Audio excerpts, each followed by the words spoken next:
Oh, it looks like I pissed myself. I've dribbled water on me.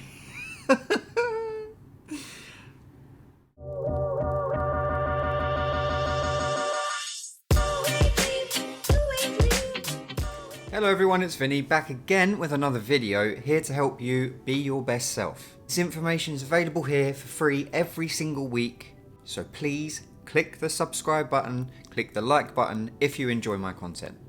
This helps me to find even more people like you who want to see this type of content. The goal is to build a massive community of people all supporting each other in their self-improvement. The goal is to build a huge community of people all supporting each other in their self-improvement journeys. There you go. Weren't that hard, was it, you silly little c***? So today's video, I'm going to be discussing what the different things are that I did when I was discovering my own internal happiness. Essentially, sort of talking about how I came to be at peace with all my different flaws and so on. So the first thing to cover is to allow yourself to be wrong or make mistakes. You know, letting the thoughts of previous failures overwhelm and discourage you is going to be really crippling in your self-improvement journey. It's not really an easy mindset to change. I definitely still go through things where I go, oh, I really regret doing that one time. I definitely feel some quite intensive feelings of what I went through then or what's embarrassing about it now and so on. It happens to all of us, I think. But I mean, that's part of the thing. So this happens to everyone. It's not just happening to you. There are things that everyone regrets. And the thing is, at the time, you probably acted best in terms of your education, in terms of the way that you were feeling, to what that actual scenario needed. And if you didn't, you were probably in a heightened state of emotion anyway, and you made some bad choices. But knowing this can actually help you not make that mistake again. And so the only reason you're able to not make that mistake in the first place is because you did make the mistake. And on top of that, there really isn't anything you can do about it now. It's done, it's in the past, and you're just gonna have to live with it. The second thing is to make sure that you actually check in with yourself. You know, really get to the bottom of what it is that you actually want. Emotions are very powerful, and they're not always good. They can completely cloud your judgment and stop you making a decision that's actually good for you. Even if it is a positive emotion like love, you can refuse to leave someone because you're in love with them, but you definitely should leave that person because they're terrible to you. So particularly at times when you are completely neutral, just check in with yourself, have a thought over a few things that haven't gone your way recently, and decide what you need to do about it to correct it. They are going to be the times when you are lucid-minded that you can actually make a good decision for yourself. And then take these thoughts, write them down somewhere, or put them in a video, or just record them in some kind of way. Because then you can keep yourself a bit of perspective about where exactly it is that you're heading, you can keep yourself motivated, and you can remind yourself exactly how you were feeling when it wasn't going your way. Now, the next thing is that you really have to get clear on your goals. Set them using the SMART method that I talked about in a previous video. I'll link it in the description for you. And most importantly, make them achievable. They really don't have to be something that is proper lofty. Jim Quick in his book Limitless talks about small, simple steps. So you really need to make sure that you've got enough time to concentrate on them. Now, I've been doing a lot of learning recently. There is a lot of things that's changed. I'm going to do another video about goals and the best way to set those goals. And of course, how small, simple steps are good for achieving them. But there is kind of a fine line. I've been listening to Professor Andrew Huberman a lot recently. He is a professor of neuroscience at Stanford University in America. Or I believe so anyway. If I'm wrong, I'm wrong. I don't know. His name's Huberman. Andrew Huberman, just look him up. It's called Huberman Lab on Instagram. I'll link it down the bottom for you. But he said that celebrating every single win can actually paralyze you and can be just satisfying enough so you wouldn't ever get to the end goal if you celebrate all the time. But this is from a neuroscientific point of view. That's not to say not to celebrate when you've made a little achievement. That's perfectly fine. But maybe just don't celebrate everything. Maybe set some kind of checkpoints along the way to your main goal. I'm actually going to be moving into doing a bit more on neuroscience videos. I've found it really interesting and I'm going to talk about it in a lot more videos.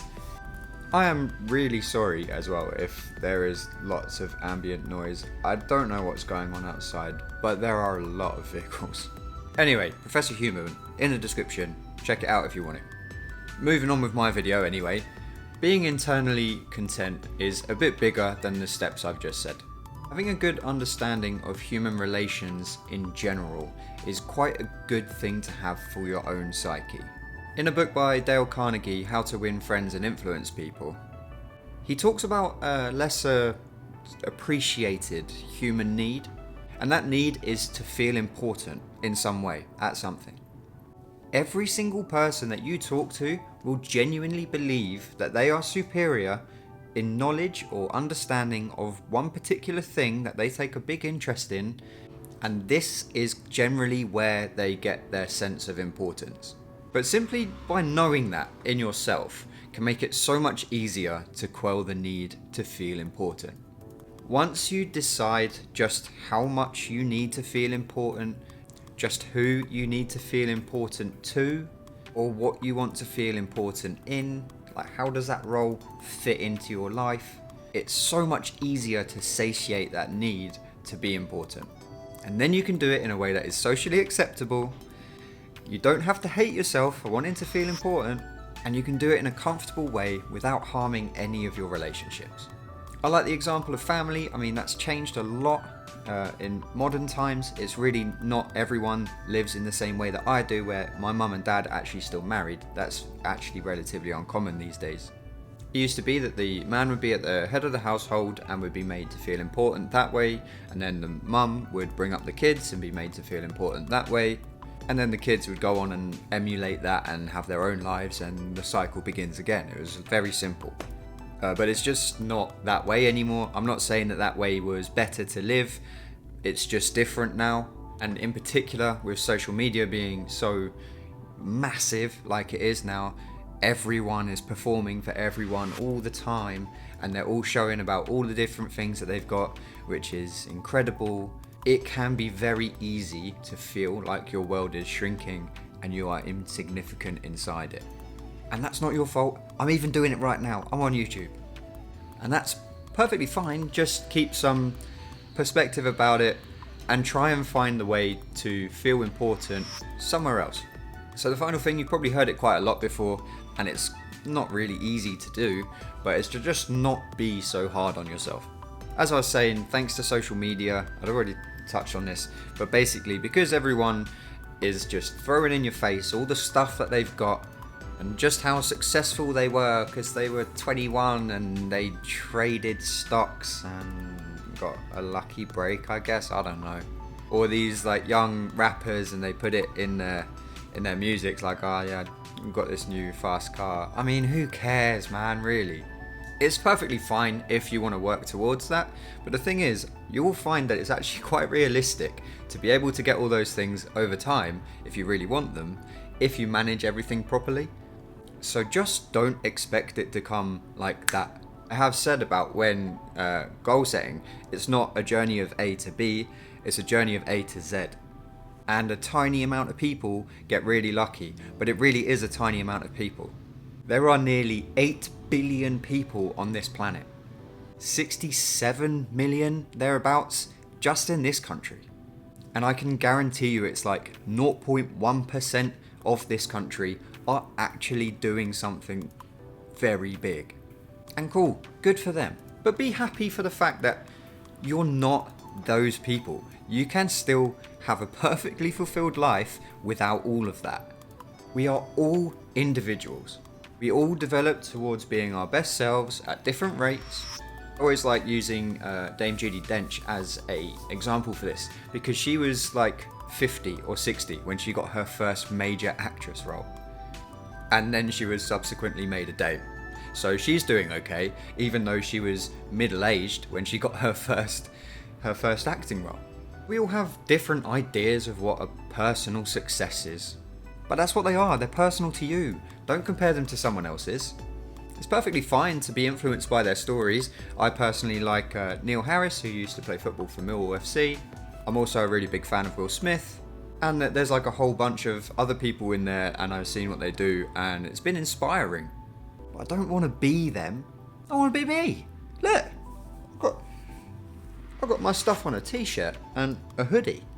And for no reason. I don't have any subscribers to go and buy them. In fact, I don't care if you do. I just made it for fun. And now it looks like I have this kind of successful thing going on. I don't. But you can, if you want, you can buy them in the description if you want. Going back to being serious again. I truly believe that the human default is actually greatness. We don't all have to be David Beckhams and Will Smiths and Oprah Winfrey's. It's your personal community want you. They want your qualities. That's why they keep you around. How would you know? You ain't got any friends. And as long as you have the mindset to provide that and to keep happy with just that. Think about it. I say just that. What a stupid thing to say. Not just that. It's awesome. That's better, innit, you silly little cunt. If you put all of that together, you will find your own internal contentment. By the way, just to throw out there, just real quick before the little end screen comes up, I have some really exciting things coming up. I'm going to start doing a vlog. It's going to start with me getting my hair cut, because look at the state of this. Doesn't need any commentary, really, does it? So I'm going to film that, you're going to get to see it, and I'll be having a driving lesson that day as well. I'm not going to do it as like a typical day in the life of me, because it's not going to be a typical day. I have also had multiple friends reach out to me that they want to do some things with me. Oh, you saucy, stop it! In the videos. So I will be doing something with Mr. Gibstagram, who I have linked before in a learning video. Over on Instagram Live. I think at the moment we're planning to do it on the 18th of April, but I will update everyone. After that, there are no set dates, but I do have some more people who you're going to see hopefully very soon featuring in my videos, and me possibly featuring on some of theirs as well. I also have some new merch ideas planned, but again, I don't want to make money from this YouTube channel. I don't care about that at all. But it does get my name out there a bit more, so if you want to share videos around, that's cool too. I'm also finding that my channel is niching down a little bit. There's some more things that I found more interesting in terms of being your best self, which are more categorically set designs for you becoming your best self. So rather than, let's say, just taking some of my advice, these are going to be things that you can measure and see if they make a difference. But yeah, I think that's pretty much it. Just stay tuned, I guess. That was such a psycho smile. What the hell was that? If you have enjoyed today's video, please do leave a like, subscribe to the channel, hit the notification bell, comment on the video. It all helps me get a much better outreach to more people, so I can bring this type of video to them as well. Thank you so much for watching. See you next time.